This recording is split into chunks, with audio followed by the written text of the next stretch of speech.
Hello guys, I'm live again and mali na siya ang moment na atong ginahulat.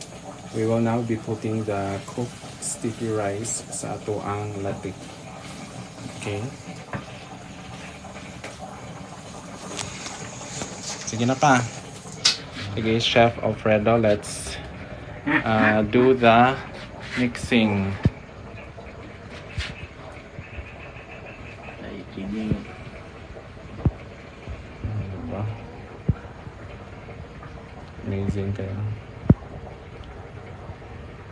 Kasi wala pa kayo nalanab ba? Sige lang, dugay pa maghihapon na. Siya dili. Manong kay i-mix po ginasig maayo.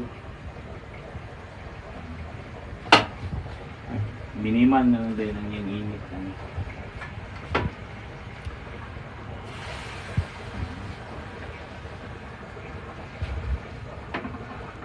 So we are cooking biko, guys. This is biko.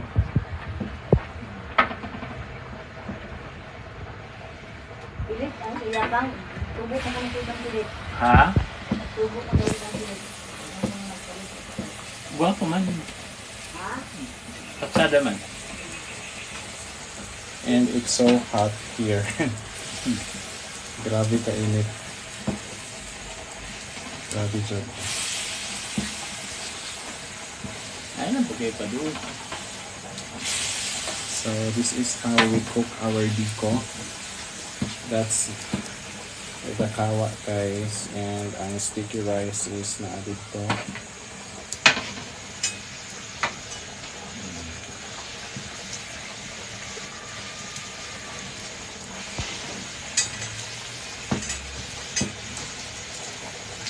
Ano mo siya ubutang aron na sunok dito maayo ang kuwan sa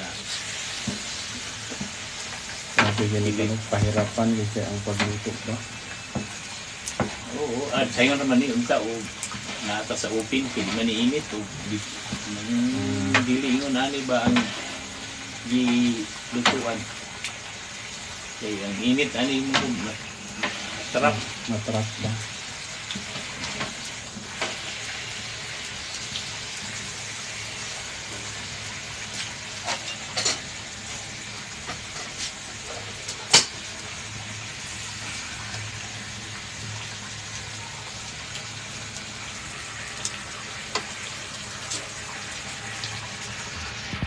So another round of sticky rice ang ginabukang na to, guys.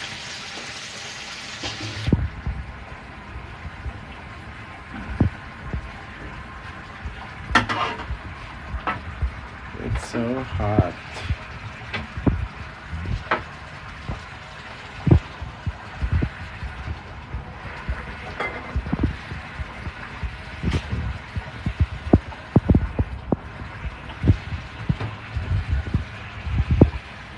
Diba? Biko mo diha. Kape kainit. Mo pula ni taling o kanang anak ni Italusi ba si Iki kailan ka anak ang siya ngalan ini mag-vlog na sila mag-minimum hello guys pero Anak mo good na good. nagkuhan ra ko na sila ga balay-balay ra ko ito guys alam nila mga batao. At least practice nila nga magtagalog sila.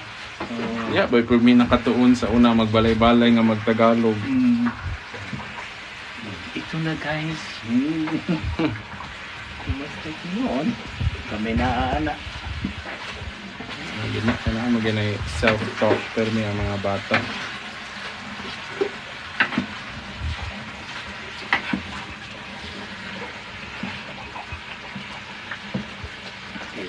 Gusto mo kung dito ko ni mo lunod ka lang kaya ang imong pag-mix bagahe.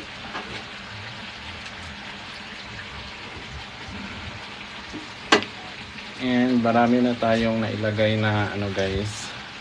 Nailagay na sticky rice or sa Bisaya is pilit. And we are almost done. Yan na lang yung naiwan guys. Butanan na yung butanan pa. Wow, kumana dayon pa. But of course, it's not yet done kay ang pa na siya and we should mix it well para evenly distributed yung latik natin. So this is the authentic biko of Chef Alfredo.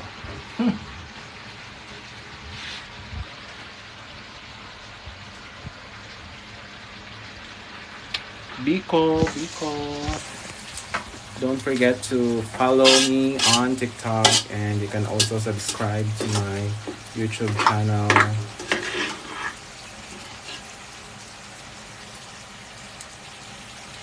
Hi. Let's eat. Let's cook biko. So, how do you cook biko in your province? Ang dukot. Nagdukot lagi na pa. Okay naman na yan. Di man na yung dukot yun. Normal maging nasa ilalong action ng ground. Pero hindi na dukot. Pero lisod na siya. Anuhon? Adi na? So, ito yung pinakamahirap na part sa biko, guys. Sila init siya. And, masakit siya sa kamay. Sobra ka ang kuwan pa? Asa akin eh? Oh. Or, Sakto rin eh. kay Kung tanawin mo di ba pero musunok pa man. wala pa ni siya mo. Ano ba ginig mayo? So, yupon pa na sa Oo. Oo, napamagaling dagang puti. Sa kuang gini siya tanan. Brown gini. So this is how we make our biko, guys. So we mix the latik and the sticky rice na. Kasi yung style ng iba, hindi nila i-mix. Maglatik lang sila, guys. Tapos yung kakain, siya na mag-mix. And maganda rin yun para hindi masayang yung masayang baka kasi madaling masira. But as for me, maganda na magluto ka nito, huwag mong masyadong dalihan para hindi siya masayang. Yung sakto lang sa family.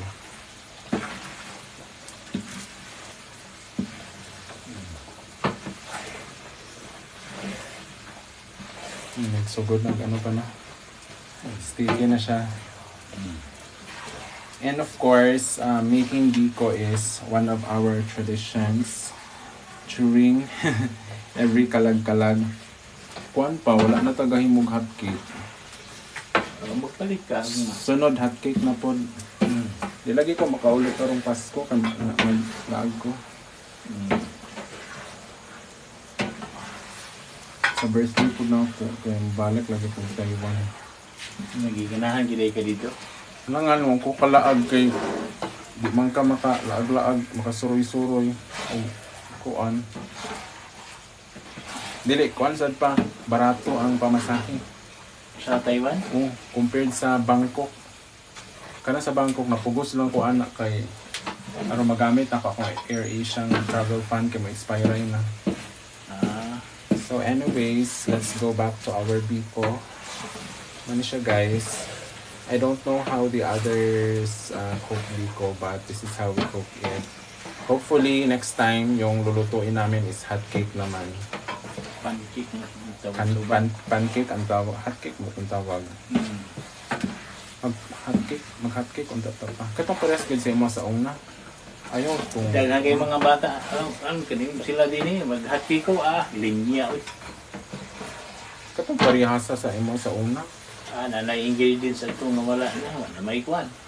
Fresh milk. Napa man siguro. Magpalit ka sa kuop. Oo. Napaday bakahan ang Del Monte pa.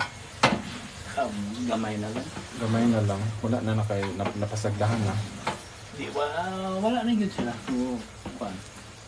Wala na sila na venture. Lucrative ba yung dairy? Di sila ganahan. Nakaghapon pero di lugar pareha sa una ba?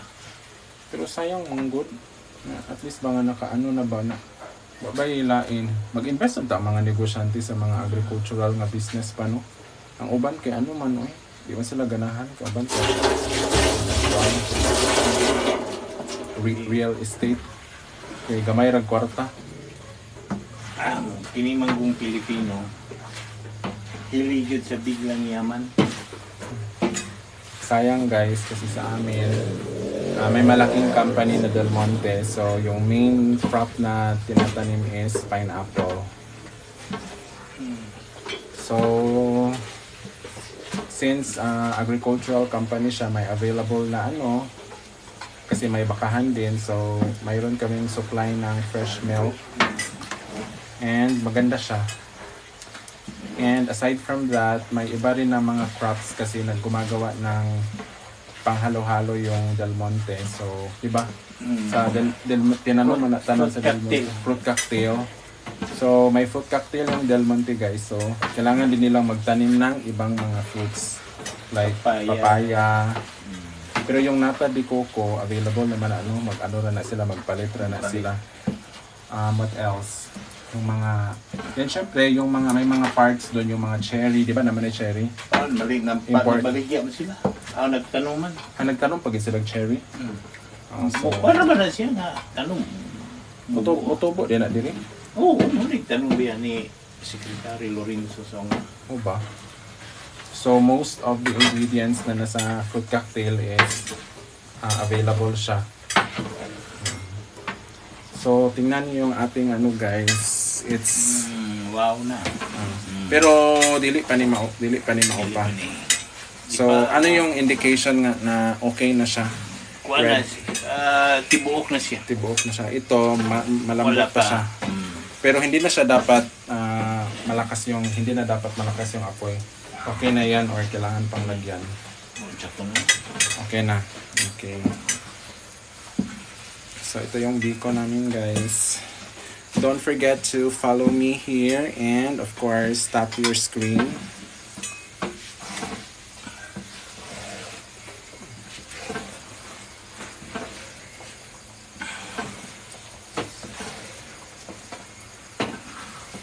Sa sikreto gid sa biko, ang iyang latik naka-absorb gid og maayo sa kwan. Sa pilit. Sa una kay nanay kay kapuyan man na siya gingon anay erang itibukhay kada ta idong ag. Biko paglunod sa kwan wa yun. Tibig siya kuan. Inikaon nimo mura lang og kanon nga gibutangan og kamay. Yes. And by the way guys, diba, speaking of pilit, yung sticky rice natin, nung pumunta ako ng Laos, yun yung kinain ko. So parang ordinary na sila na kinakain araw-araw yung pilit. Pero diba sa atin, hindi siya usually kinakain. We only use it for rice cakes. Kasi mahal kasi siya. Pero diba pa, nice siya if ang mga ordinary nga bugas sa gulan o pilit gamay. Okay ra, depende sa mukhaon. Depende sa mukhaon. Okay, salamat sa live, Jaylor Reyes. So, ito yung, yes. Hello po. Hello kabayan. Lami jud kaayo jud. Mangayo ka. So, ito yung biko namin guys. Masarap na biko ni Chef Alfredo. So, siya yung chef natin ngayon guys for today's vlog. Hello po. So, salamat sa mga nag-like. Meron na tayong 13 million live viewers. 15 million na guys. At meron na tayong 100 million likes. Hi ni Ken. Lami gid kaayo ni siya. Basta biko ni Chef Alfredo. Masarap na masarap siya guys. Padulong na daw si Bisaya ni Jai. Salamat sa follow. Hello everyone. So, dili pa ni ready atong biko guys kay medyo humok pa siya pero hapit na ni. Hapit na pa no. So, malapit na to guys. Don't forget to follow me. Diba, masarap ng ating biko. Kinahanglan siya, murag kagit siya ba? Tibuok yun. Hapit na. Inigo kayo ni mo. No? Hindi na siya mabungkag. Dili na mabungkag. So, yun yung indication guys na ready na siya for eating. But of course, hindi naman natin kakainin agad yung biko na mainit kasi hindi siya masarap. Hindi siya masarap, guys. Isang kagat mo, masarap siya pero magsasawa ka agad. So dapat ipalamigin mo na siya bago mo siya kainin. So malapit na siyang maluto, guys. No. Tingnan mo. Kuha na siya. Wow. Salamat sa 18 million viewers. Salamat din sa mga nag-follow sa akin. So meron na tayong 223 likes. Salamat.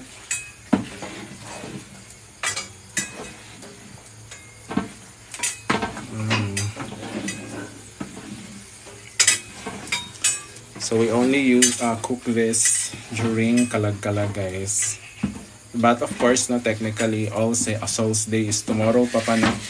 Karon is All Saints, but we don't usually celebrate it. Parang naralaras na siya, guys. All Saints and All Souls ragid na siya. Napit na gid siya ay. Wala, sulit na ba? So, close up na tayo, guys, kasi malapit na tong maluto. Tingnan niyo. Masarap na siya. Ina din nga. Naku, ang sarap na ng amoy. Ba? Ito yung indication, guys, na malapit na siya kasi hindi na siya parang nagkukumpulan na yung ano niya.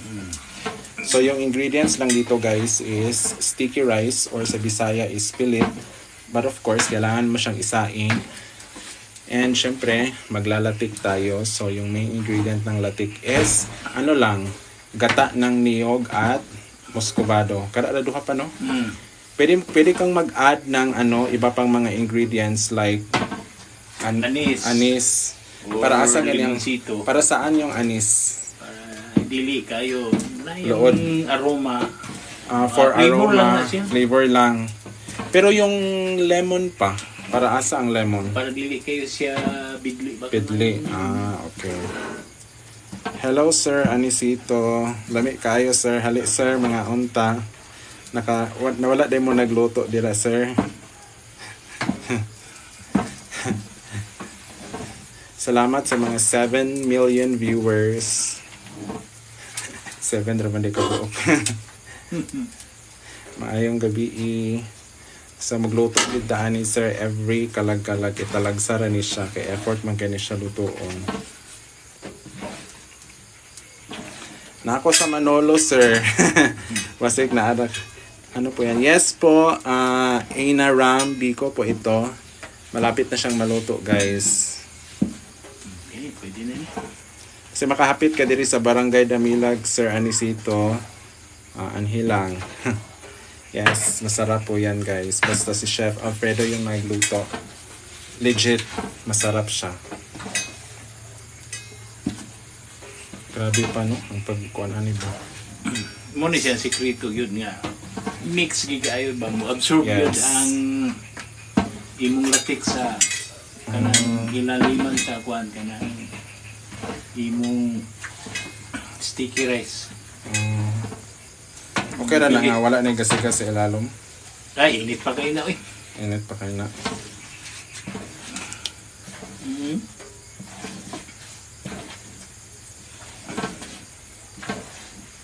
Ang ban ani, inganani, di naman na sila kuan. No, okay na dahil sa ila, Basta masago lang. Basta masago lang. Dili na kuan. Kung kulang pa na siya. Maglatik sila pero pag humagbutang, pag ma-evenly distributed na, okay na Wow, dahil. dayon. Muna, pagkaon nimo ang sticky rice, mura ra gibutangan og kuan. Pero kini siya, suhot gini siya sa ilalom. Hello po, Ma'am Yuri. Siyempre, Ma'am Yuri, dapat proud tayo na LPT tayo kasi pinaghirapan natin yung suffix na yan, na LPT. Licensed Professional Teacher. So, dapat proud. Di ba yan sa yun? Di ba? Kailangan mo mag-aral ng 4 years na eduk. Kapag hindi ka naman eduk, tapos gusto mo mag-teacher, you need to enroll mga at least 18 units of eduk na nandun yung mga importante na mga subjects. Hindi pwede na 18 tapos may kulang. So dapat may principles of teaching, may curriculum development, may assessment. So ganun. Dapat kompleto siya, guys. Okay na yan. Kain na kayo. Okay na ni? Hmm. Diba? Wow. So, ready for ano na to, guys? Guwapo na kay color. So, last look, close up look. Ito na siya, guys. Yes. Diba? So, ang sarap-sarap na ng ating biko. So, yan yung ano natin, guys. Biko. So, yes, of course. Daghan passers. So, dili naman na mag-matter. Importante, pasar. So, ito na yung itsura ng biko natin, guys. And ready for eating na to. And syempre, dapat may taste test. Sige na. So, okay na ka. Ilang kilo po ba yan? Chef Alfredo may nagtanong, ilang kilo po ba to? 3 kilos lang. 3 kilos lang po. Tapos, ilan yung Every niyog? kilo. Every kilo, ilang niyog? Wala. Dalawa? Hindi. Ano? 8. 8 lahat. Oh. Pero pwede na every kilo is 3 niyog. Pwede din Every ganun. kilo. Pwede. Pwede. So, yun yung ratio na ginamit ni Chef Alfredo, guys, na every kilo ng sticky rice ng pilit is 3 niyog. Yes. So, okay na yun na. 1.5 kilo sa muscovado. Yes po, FB Alex. Ano pa ito? Vico. Vico po. Sige pa, atong tilawan. Man ang imong kutsara. Dito pagwa. Kuha man ako ng kutsara, guys. Init pa ba kayo? Diba? So, ang sarap-sarap ng ating biko, guys. And syempre, mainit pa to, guys. So, Dili siya konti. pa, no? Dili siya lanay, oh. Oo. So, siya ito yung... Ay! Wait lang. Ito yung indication, guys, na ready na siya for eating. Ipan muna natin kasi ang init. Masarap talaga to, guys. Ito talaga yung biko na hinahanap ko every kalag-kalag. So we call it kalag-kalag, guys. Kalag means kaluluwa in Tagalog. So kalag is a Bisaya word, so somewhat like soul, something like that. Dito na kasi init pa. Dami ako eh. Dami ba? Oh my gosh. Dapat nandito kayo, guys. Ang sarap. Grabe.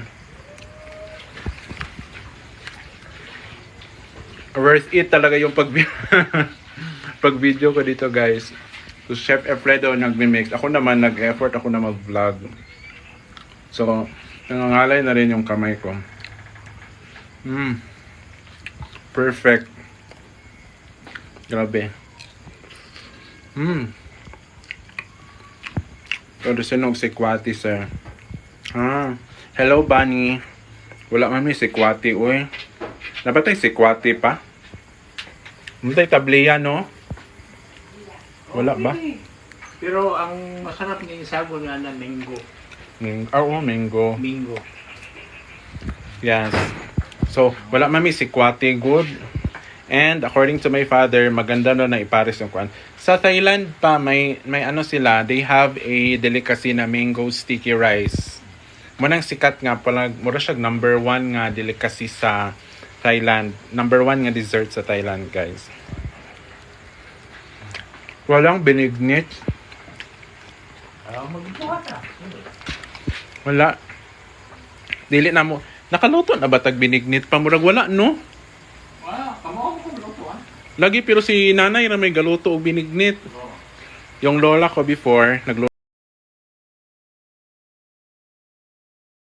bet, mas masarap talaga yung biko. Kaya biko talaga yung niluluto namin. And normally, we cook this every November and Holy Week. So yung kalag-kalag at saka Holy Week, guys, dapat nandito talaga to. So last taste test natin. Grabe talaga. Like,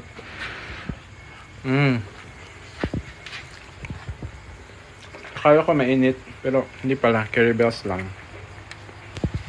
But syempre, for those na may health concerns like diabetes, dapat konti lang yung kainin mo.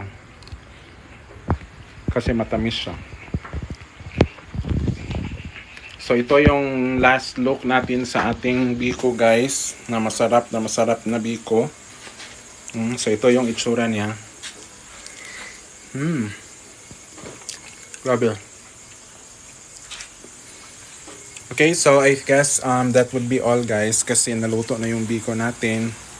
Thank you so much for watching. Bye!